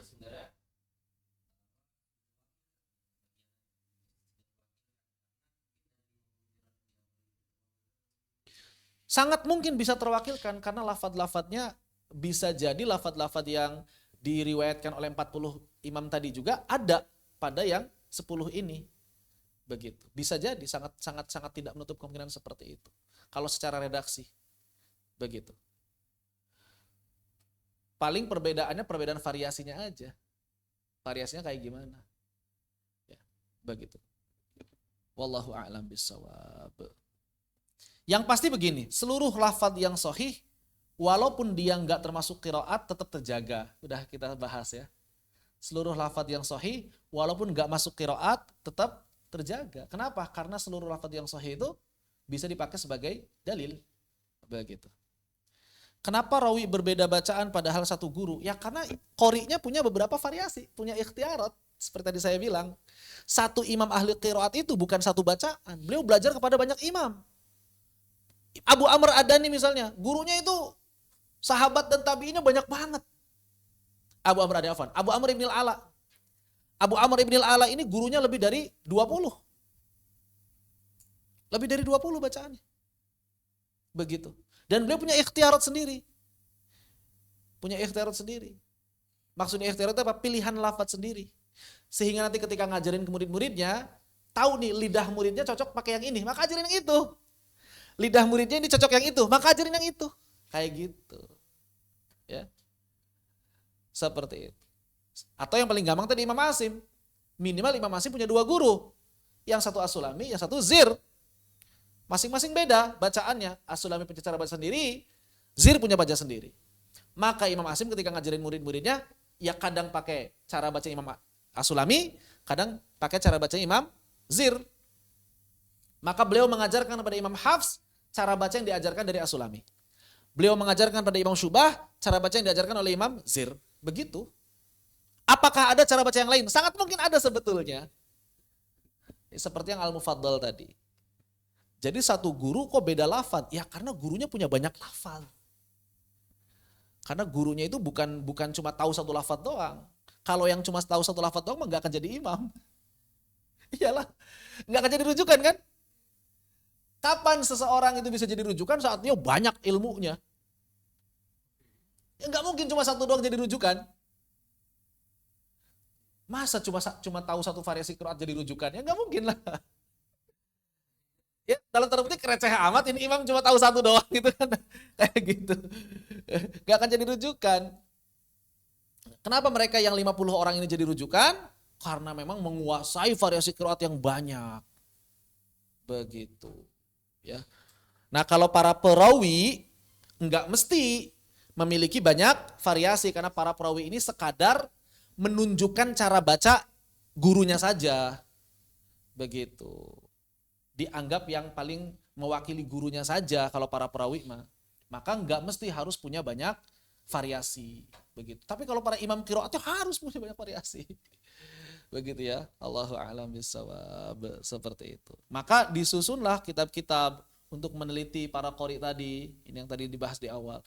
Al-Qasim Ibni Salam menyeleksi 15 orang gitu kan. Dalam kitab Al-Qiraat. Kitab Al-Qiraat bukan Qararat, kitab Al-Qiraat. Ini saya ngetiknya lagi ngantuk atau apa gitu. Banyak salah amat. Kemudian Al-Imam Ismail Ibni Ishaq, ini adalah gurunya Ibnu Mujahid. 20 kata beliau. Ternyata Ibnu Mujahid milih cuma 7. Nah yang 7 ini yang disepakati para ulama. Seperti yang tadi disampaikan. Jadi nggak ada perbedaan pendapat yang 7 ini. Cuma sempat bedanya di mana? Di Abu Ja'far itu ya. Itu kegalauannya Imam Ibnu Mujahid. Apakah Abu Ja'far atau Imam Nafi yang dimasukkan? Tapi kemudian dikeluarkan Abu Ja'far, dimasukkan Imam Nafi karena melihat dari sisi tawaturnya, kebanyakan diamalkan orang-orang Madinah. Bahkan Imam Ahmad sendiri pernah ditanya, bacaan siapa yang kau paling sukai? Bacaan Imam Nafi. Kalau enggak, bacaan Imam Asim. Imam Ahmad Ibn Hanbal bilang begitu. Makanya sebagian ulama bilang, bacaan paling nyunnah itu adalah bacaan Imam Nafi. Imam Malik sendiri baca dengan bacaan Imam Nafi. Bukan bacaan Abu Ja'far. Jadi para ulama besar itu milihnya Imam Nafi bacaannya. Begitu. Allahu a'lam bishawab. 7 imam inilah yang kemudian dipilih juga oleh Abu Amr, oleh Al-Imam Abu Zaim Al-Haqqani, kemudian Abu Amr Adani dan juga Imam Asy-Syatibi. Semuanya sama. 7 ini udah nggak ada perbedaan pendapat yang 7 ini. Tawatur, mutawatir. Nah kalau hadis kan mutawatir itu perawinya banyak. Kalau dalam Al-Quran tawatur itu banyak diamalkan. Jadi beda istilah. Bukan berarti banyak periwayat Al-Quran berapa? 1. Periwayat Al-Quran itu 1. Tapi kalau periwayat hadis harus banyak, disebut mutawatir. Maka istilah mutawatir dalam hadis dengan istilah mutawatir dalam Al-Quran beda. Kapan Al-Quran periwayatnya disebut mutawatir? Saat banyak diamalkan oleh manusia. Begitu. Ini banyak orang yang nggak paham menyamakan antara mutawatir hadis dengan mutawatir Quran. Akhirnya mereka bilang, kok riwayat Imam Hafs disebut mutawatir? Kan yang meriwayatkan Imam Hafs doang. Yang meriwayatkan Imam Hafs, tapi yang ngamalin sekota. Lebih dari mutawatir yang ngamalin sekota itu. Sekota Kufah itu yang ngamalin. Iya, itu lebih dari mutawatir. Kan mutawatir 10 doang yang meriwayatkan. Lah ini yang ngamalin sekota minimal sekampung gitu. Begitu. Seperti itu. Sepanjang kurun abad 5 sampai 8, para ulama masih berselisih pendapat kedudukan qiraat di luar qiraat 7. Nah, para ulama beda pendapatnya di luar qiraat 7 sampai Al-Ghazali menulis 50-nya ditulis 50-50-nya gitu. Dalam kitab Al-Kamil. Udahlah 50-nya tulis aja semua deh gitu. Berbeda pendapat itu kan ditulis 50-nya. Jadi kalau antum pengen tahu 50 qiraat silahkan baca kitab Al-Kamil. Nah, ini sudah ditahqiq kitab Al-Kamil. Kalau dulu masih transkrip tulisan tangan kalau dulu. Sekarang udah ada yang ngetik ulang. Ya itu tadi, para dokter-dokter itu. Jadi tesisnya nggak bikin penelitian, tesisnya itu ngetik ulang kitab yang belum ditik. Itu namanya tahqiq.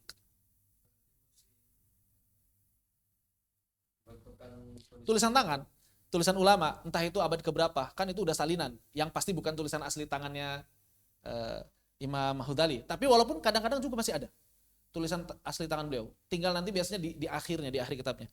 Ini merupakan tulisan dari rata-rata sih bukan penulisnya rata-rata. Rata-rata itu muridnya. Jadi biasanya guru saya mendiktekan kepada saya. Itu yang paling sering. Naskah-naskah itu paling sering begitu. Guru saya mendiktekan pada saya. Atau misalnya dia cuma tugas perpustakaan aja. Jadi saya menyalin ulang dari naskah Hanu gitu. Zaman dulu begitu sistemnya, bukan ditik tapi disalin ulang. Nah, nanti kan naskah-naskah ini banyak ya, ada versi salinan A, versi salinan B, nanti dikumpulin tuh sama ahli muhakik, sama para muhakik, sama para ahli tahqiq. Kemudian dia ketik ulang berdasarkan naskah-naskah yang ada, membandingkan satu naskah dengan naskah yang lain, cari mana hurufnya yang paling tepat, ditik ulang. Diterbitkan dalam sebuah buku, jadi desertasi, diterbitkan dalam sebuah buku. Begitu. Seperti itu. Allahu a'lam bishawab ya. Ini 50 qiraat. Dari 50 qiraat dipilih 2 riwayat. Kenapa? Untuk menunjukkan bahwa satu qiraat itu punya beberapa ikhtiarat ya. Baru pada awal abad ke-9 Ibnu Jazari membuktikan yang 3 itu sama kedudukannya dengan yang 7 ya. Begitu. Masih sama, Ibnu Jazari enggak nambahin rawi. Ibnu Jazari enggak nambahin rawi. Hanya nambahin qiraat dan rawinya sama, ngikutin formasinya Ibnu Mujahid. Udahlah rawi dipilih 2 saja untuk masing-masing qiraat. Begitu. Maka pada zaman Ibnu Jazari terpilihlah 10 qiraat, masing-masing qiraatnya 2 rawi.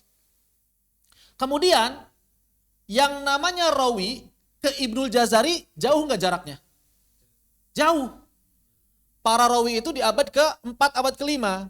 Ibnu Jazari abad ke-8, ada 400 tahun setidaknya. Banyak nggak berarti jalurnya?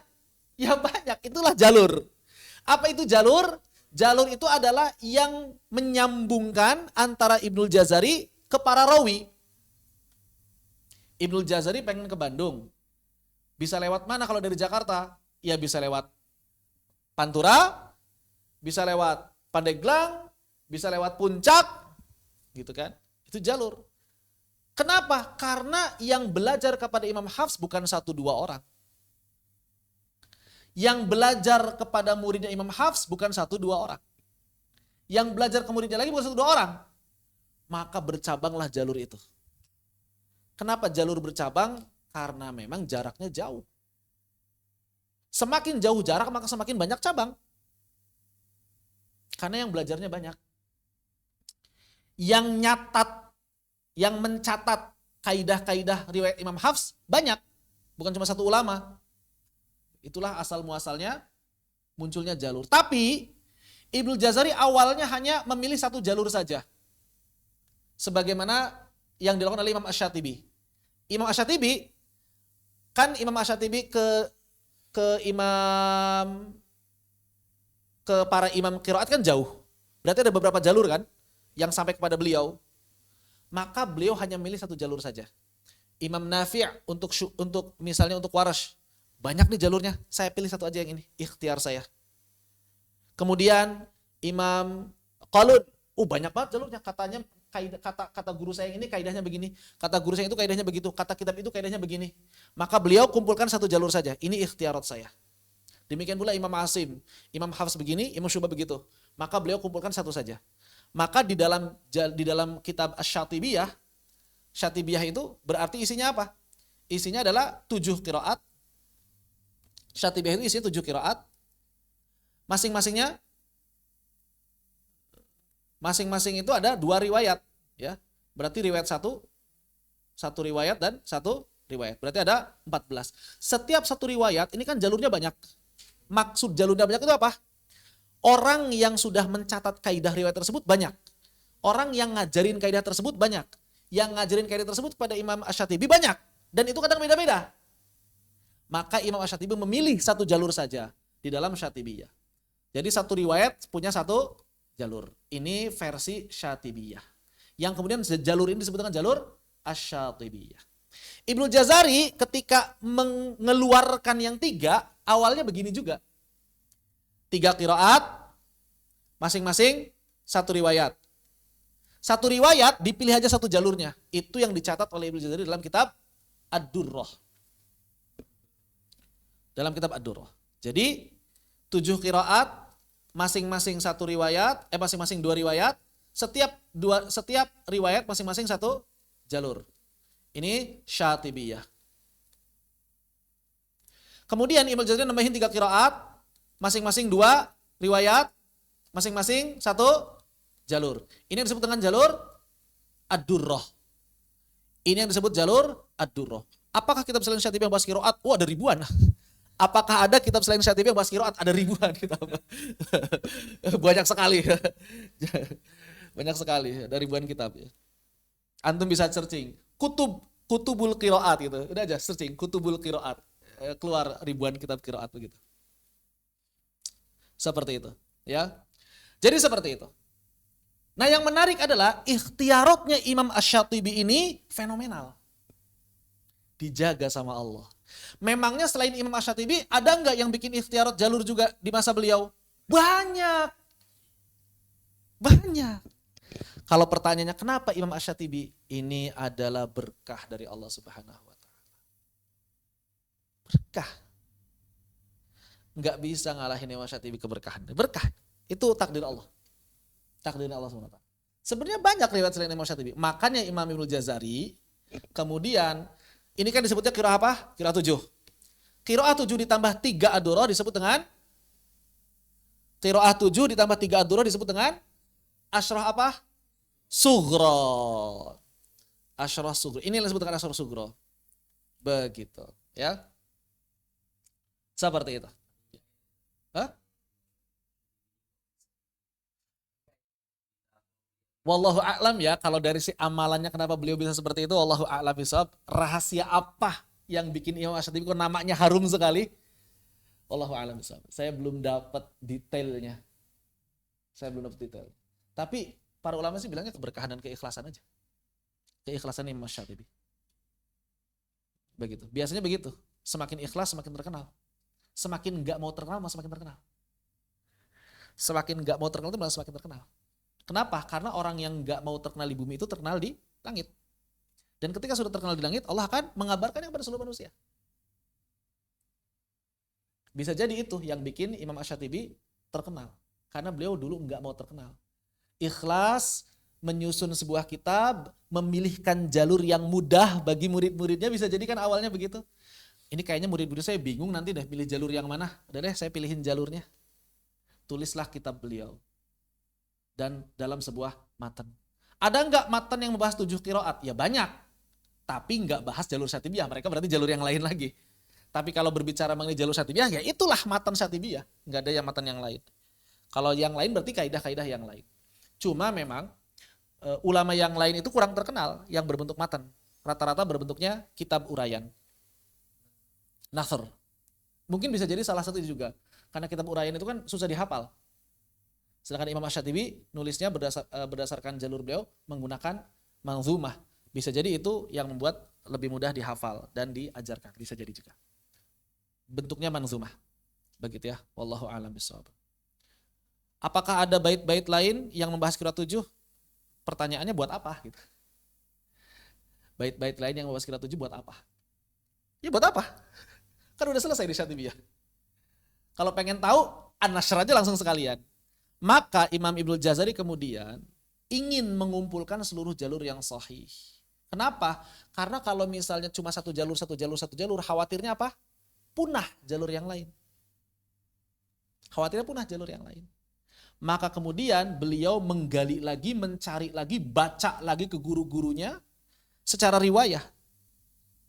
Dan juga mencari kitab-kitabnya, sumber-sumber jalur setiap riwayah yang ada.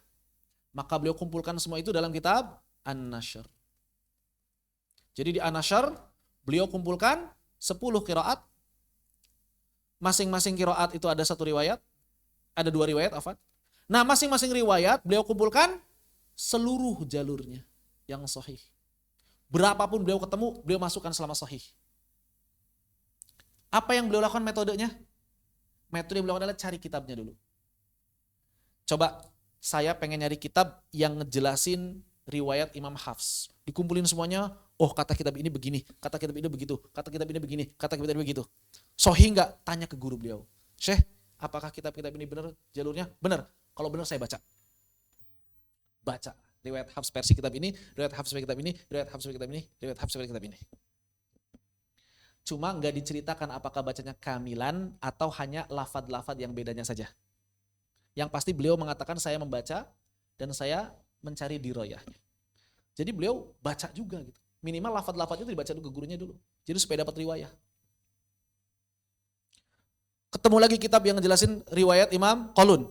Kata kitab ini kaidahnya begini, kata kitab ini kaidahnya begini, kata kitab ini kaidahnya begini. Datangin ke guru-gurunya. Bener nggak saya baca begini? Oh betul, saya baca kalau begitu. Subhanallah. Sampai akhirnya ketemulah kurang lebih setiap riwayat itu memiliki 50 jalur. Kurang lebih ya. Ada yang 20, ada yang 50, ada yang 70, beda-beda. Rata-rata 50 jalur. Begitu. Maka dalam An-Nashr yang berisi 10 qiraat, masing-masingnya itu 2 riwayat dan masing-masing riwayat punya 50 jalur, terdapat berarti kurang lebih 1000 jalur periwayatan. Nah, kitab An-Nashr ini atau 1000 jalur periwayatan Al-Quran ini yang disebut dengan Ashrah Kubro. Karena bentuknya nasr terlalu luas, beliau ringkas jadi takribun nashr. Masih terlalu luas juga, diringkas jadi manzumah thayyibatun nashr. Begitu.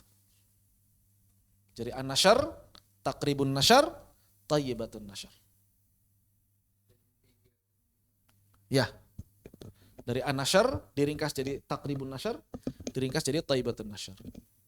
Muqaddimahnya thayyibatun nashr itu isinya tajwid. Itulah yang dikenal dengan Al-Muqaddimah Al-Jazariyah. Begitu.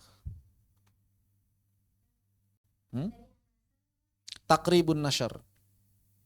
Takrib itu kan pendekatan. Jadi kalau antum pengen paham An-Nashr baca ini dulu gitu. Ringkasannya dulu. Kurang lebih begitu. Baru ke Thayyibah.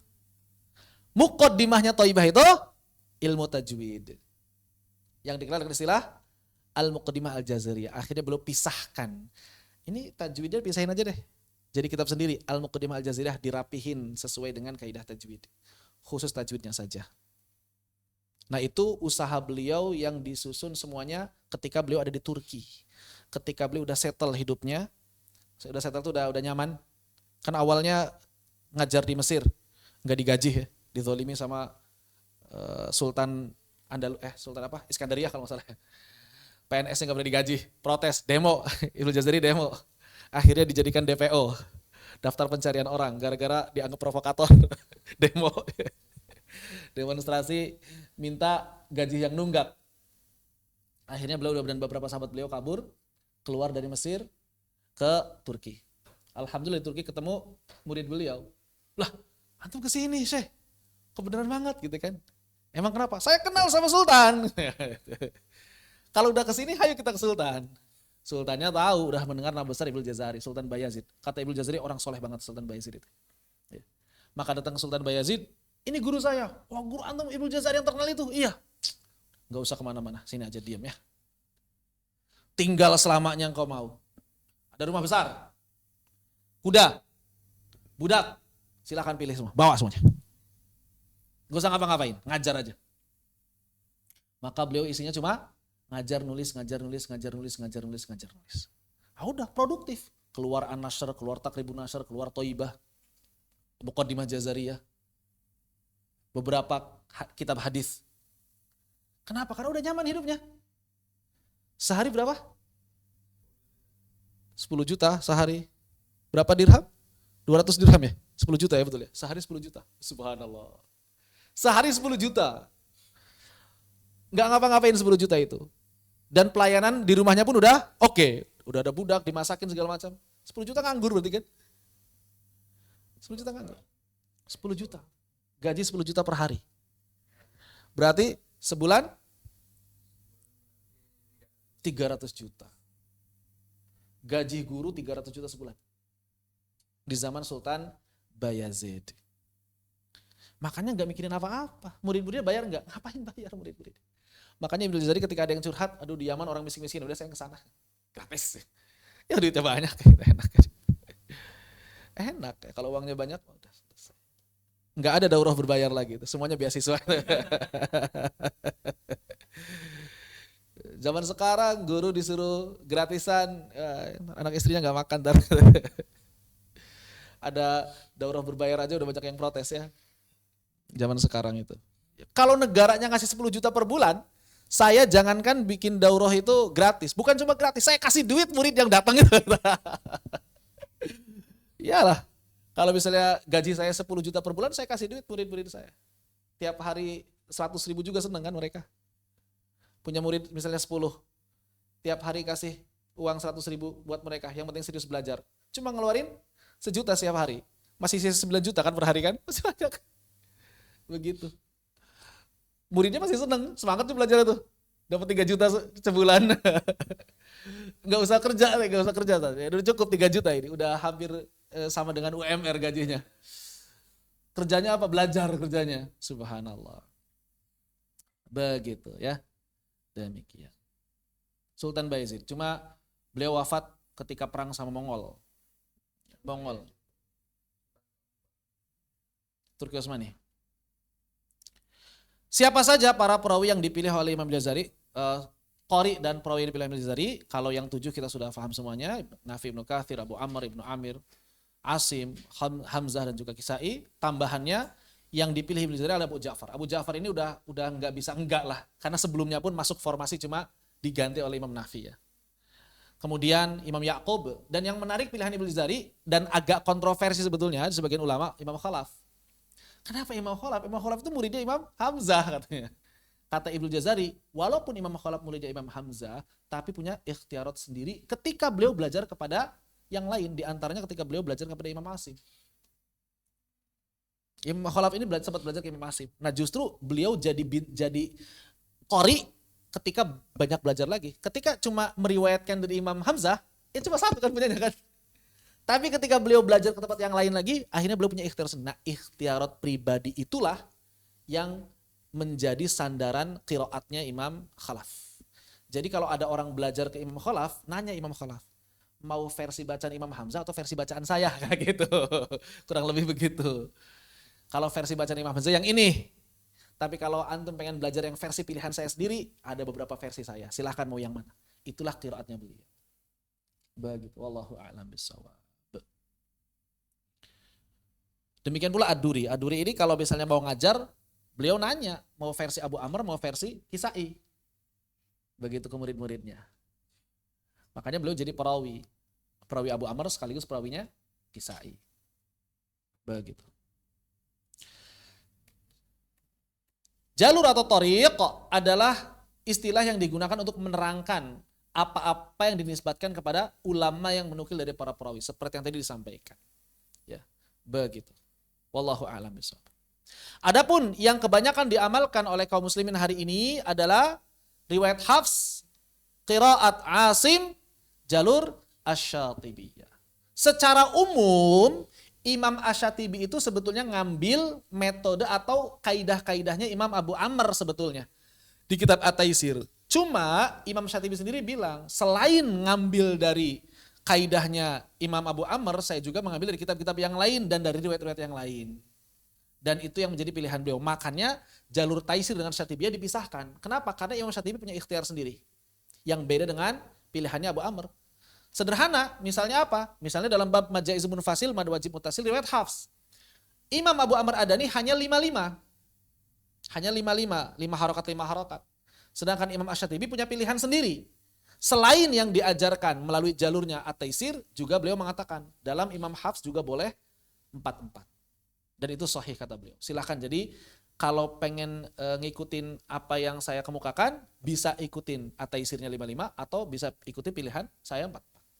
Misalnya begitu. Itulah jalur Syatibiyah, 55 atau 4-4. Begitu. Dari mana? Nah, kalau misalnya kita lihat di sini, ini adalah urutan sanad Imam Asy-Syatibi ke atas. Dari mana Imam Asy-Syatibi? Dari Abul Hasan Ali ibn Hudzail. Kepada siapa? Kepada Imam Abu Dawud Sulaiman An-Najah. Ini untuk versi jalur taisirnya beliau ya. Ke Imam Abu Amr Adani, kemudian Abul Hasan Thahir bin Ghalbun, kemudian Muhammad ibn Salih al-Hashimi, kemudian Ahmad ibn Sahal al-Ushnani, yang lebih tepat pakai dhammah. Kemudian dari Abu Muhammad Ubaid ibn Sabbah. Nah inilah salah satu murid terbaiknya Imam Hafs. Murid keduanya siapa? Amr ibn Sabbah. Ubaid dan Amr. Dua-duanya ibni Sabbah. Itulah dua murid terbaik Imam Hafs. Sama-sama ibnu Sabbah. Begitu. Ya. Wallahu a'lam bishawab. Nah, dari Amr ada 2 jalur yang sangat terkenal. Jalurnya siapa? Jalurnya Zar'an dan jalurnya Al-Fil.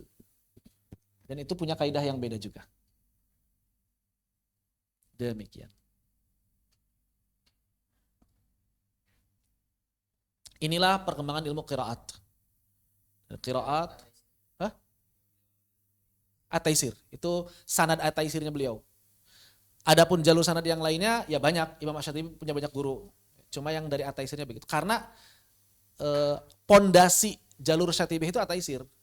Cuma Imam Asy-Syatibi juga punya ikhtiar lain dari jalur beliau yang lain. Makanya jalurnya enggak disebut jalur At-Taisir. Jalurnya Imam Asy-Syatibi itu jalur Asy-Syatibiyah. Karena beliau punya ikhtiar sendiri. Begitu. Yang beda dengan pilihannya Imam Abu Amr. Salah satunya tadi di Majaiz Munfasil dan Mad Wajib Muttasil yang pilihannya beliau meriwayatkan juga 4-4. Aslinya banyak, cuma kalau misalnya sanad Al-Quran kan cukup dipilih satu aja. Antum gak mungkin nulis semua gurunya. Kecuali kalau antum memang rajin ya, semua guru antum ditulis. Tafadhol. Cuma ribet. Ya, maka biasanya diambil orang-orang terkenal aja kalau sanad Al-Quran itu. Maka dari itu, walaupun semua orang punya sanad Al-Quran, belum tentu tercatat abadi namanya. Siapa itu urusan takdir Allah itu. Takdir Allah. Banyak orang yang punya murid banyak, tapi terlupakan namanya. Kenapa? Karena muridnya ternyata nggak nyandarin ke dia, nyandarin ke orang yang lain kayak gitu. Di ijazahnya yang tertulis, ya kan? Itu kan ada yang begitu. Iya. Entah ada kecacatan apa, entah ada apa, atau bisa jadi ya itu rahasia Allah juga untuk menyembunyikan orang tersebut, atau kemudian untuk mengurangi kenikmatannya di dunia dan nambah di akhirat gitu kan. Gak apa-apa lah di dunia gak terkenal, nanti di akhirat aja, bisa jadi begitu. Jadi bisa jadi hilang namanya itu adalah kebaikan supaya nambah kenikmatan di akhirat. Begitu. Cuma para ulama atau guru-guru saya itu ngajarin justru afdolnya berdoa agar tetap tercatat. Kenapa? Minimal selalu dapat doa dari murid-murid antum dan muridnya lagi dan muridnya lagi dan muridnya lagi. Itu akan selalu dapat doa.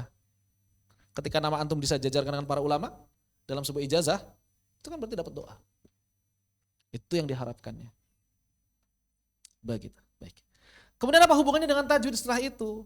Maka hubungan dengan tajwid, zaman dulu tajwid itu enggak ada teorinya. Terus orang belajar tajwid dari mana? Dari imam-imam qiraat. Ngaji qiraat sekaligus tajwidnya. Begitu. Baru kemudian sebagian ulama bikin teori-teori tajwid. Dari mana teori tajwid diambil? Dari 2 ilmu. Teori bahasa Arab dan teori kitab-kitab qiraat. Sudah kita bahas ya, bahwa ilmu tajwid itu diambil dari lughah dan juga qiraat. Nah, ketika tajwid sudah punya kitab yang dipelopori oleh Abu Musa'ib Al-Khani, maka tajwid berdiri sebagai cabang ilmu sendiri. Dari situlah kemudian banyak disusun kitab-kitab yang secara utuh dan lebih sistematis. Seiring bergulirnya waktu, kenapa? Kemudian pertanyaannya, kenapa ada orang yang nulis kitab tajwid? Padahal sebelumnya kalau belajar tajwid, otomatis bareng sama belajar qiraat. Karena banyak tersebarnya lahan, itu awalnya. Banyak orang yang lahan. Mereka tidak mengenal bahasa Arab dan tidak memahami cara melafalkan Al-Quran yang fasih. Kenapa? Karena kaum muslimin semakin meluas ekspansinya. Orang Eropa, orang Asia Timur, Asia Tenggara itu nggak bisa bahasa Arab. Maka dimulai dari apa? Cikal bakalnya ilmu tajwid dari pemberian tanda baca i'rab di mushaf. Kan itu belajar cara baca Al-Quran, ya kan? Judulnya. Kemudian tanda baca i'jam, tanda titik itu kan judulnya cara belajar cara baca Al-Quran. Sampai kemudian disusun tanda baca oleh Al-Khalil bin Ahmad Al-Farahidi. Tapi walaupun mushaf udah dikasih tanda baca, masih banyak orang yang belum bisa baca juga. Maka mau nggak mau disusunlah kaidah-kaidah yang diambil dari kitab-kitab bahasa Arab. Misalnya Al-Khalil nulis kitab Ain. Untuk apa? Supaya orang-orang itu ngomong bahasa Arabnya fasih dan baca Al-Qur'annya benar sebetulnya awalnya. Demikian oleh Ibnu Sibawayh dan lain sebagainya.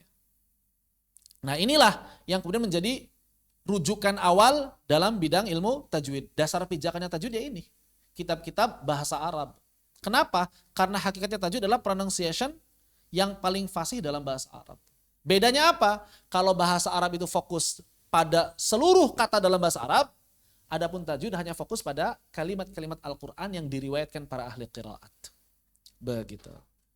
Maka kalau kita lihat komponen bahasa Arab, ada yang mempelajari huruf, ada yang mempelajari kata, ada yang mempelajari kalimat, ada yang mempelajari kalam. Nah, di mana tajwid ngambil komponen bahasa Arab? Di masalah aswat. Itulah teori-teori bahasa Arab yang diambil oleh ilmu tajwid. Begitu. Yaitu ilmu aswat atau bahasa kerennya fonetik bahasa Arab.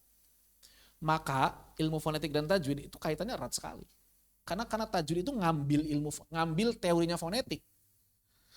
Asal muasalnya tajwid itu ngambil teorinya fonetik untuk diterapkan pada Al-Quran. Jadi kalau fonetik itu adalah pronunciation bahasa Arab secara umum, tajwid itu pronunciation ketika membaca Al-Quran. Kemudian dalam perkembangannya, ilmu tajwid pun disusun secara mandiri. Dipelopori oleh Abu Muzahim Al-Haqqani, kemudian juga At-Tanbih ala lahnil jali wa lahnil khafi, dan itu pertama kali istilah tajwid muncul dalam kitab. Dalam kitab At-Tanbih ala lahnil jali wa lahnil khafi. Imam Abdul Hasan Ali bin Ja'far As-Sa'idi. Cuma memang kitab-kitab zaman dulu agak kurang rapih, kurang sistematis. Terus kadang-kadang kitabnya itu per bab lahan, ya. Bab mad, bab nun. Satu kitab isinya begitu. Jadi enggak satu kitab semua bab, begitu. Perkembangan berikutnya, para ulama menyusun kitab-kitab yang lebih sistematis. Siapa di antaranya? Di antaranya Imam Maki. Ar-Ri'ayah li tajwidil qira'ah wa tahqiqi lafdhit tilawah. Kemudian At-Tahdid, Imam Abu Amr Ad-Dani. Kemudian kitab Fit Tajwid. Ini adalah tulisan dari Abul Fadl Ar-Razi. Kemudian Al-Mudhih Fit Tajwid yang disusun oleh Abdul Wahhab Ibni Muhammad Al-Qurtubi. Nah, ini baru lebih rapih lagi. Tahun-tahun berikutnya, kitab-kitab tajwid semakin banyak disusun dan saling melengkapi satu dengan yang lainnya. Baik berupa nathar seperti ini, dan yang paling fenomenal tentu saja adalah ketika Al-Imam Ibnu Jazari melahirkan Muqaddimah Jazariyah. Yang Muqaddimah Jazari itu kemudian menjadi dasar pijakan untuk urutan belajar tajwid. Dari mulai makhraj, sifat, hukum, waqaf ibtida, itu urut banget. Rata-rata kitab tajwid setelahnya ngikutin itu. Demikian wallahu a'lam bishawab. Seperti itu. Suka ada yang nanya, apa alasannya Imam Hafs ini banyak tersebar? Maka banyak alasannya. Salah satu alasannya diantaranya apa? Salah satu alasannya diantaranya adalah Imam Hafs ini termasuk ulama yang punya banyak murid. Punya banyak murid karena beliau sering rihlah. Itu yang pertama. Yang kedua, secara teori paling gampang dipelajari. Saya enggak katakan secara praktek, secara teori paling mudah dipelajari. Secara praktek enggak berat bagi orang-orang ajam. Secara praktek enggak berat. Saya enggak mengatakan yang paling ringan, tapi enggak berat bagi orang ajam. Teori prakteknya bacaan Hafs. Kemudian makin berkembang lagi ketika zamannya Turki Utsmani. Kenapa? Karena Turki Utsmani itu Hanafiyah dan orang-orang bermadzhab Hanafi rata-rata baca dengan Hafs sejak zaman dulunya di Kufahnya. Sehingga ketika kemudian Turki Utsmani mencetak mushafnya versi apa berarti harokatnya? Versi Hafs. Ketika mereka berdakwah ke negara-negara yang baru Islam, maka bawa mushaf itu. Ngajarinnya apa? Hafs. Yang kemudian Imam Hafs ini makin mendominasi dunia adalah ketika Syekh Mahmud Khalil Al-Husari merekam bacaan Al-Quran untuk pertama kalinya full satu Al-Quran. Dulu orang rekaman baca Al-Quran paling lagi sholat, ayat-ayat tertentu, surah-surah tertentu. Syekh Muhammad Khalil Al-Husari merekam bacaan Al-Quran dari awal Al-Fatihah sampai akhir An-Nas. Qadarullah, beliau merekamnya itu dengan riwayat Hafs.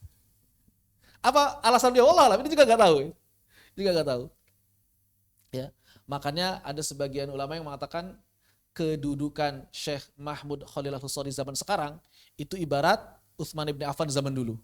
Kenapa? Karena Utsman bin Affan zaman dulu menyeragamkan pada sebuah mushaf, sedangkan Syekh Mahmud Al-Husari menyeragamkan pada sebuah audio. Gara-gara itu orang-orang yang asalnya waras pindah ke Hafs. Yang asalnya Ad-Duri pindah ke Hafs. Kenapa pindah? Ya karena perangkat belajarnya ada semua. Mushafnya Hafs.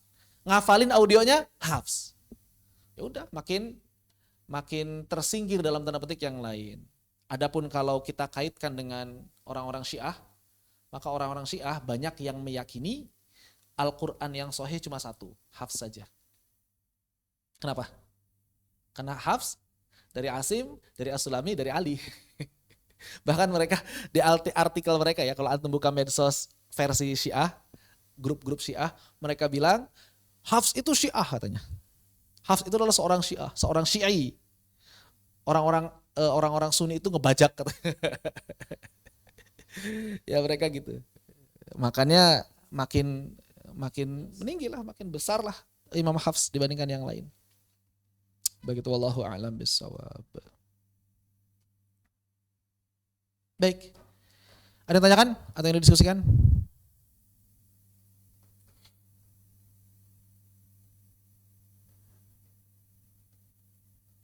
Kalau enggak ada kita istirahat. Seperti biasa setengah jam ke depan insyaallah. Panaktif bihadza walhamdulillahirabbil alamin. Wassalamualaikum warahmatullahi wabarakatuh.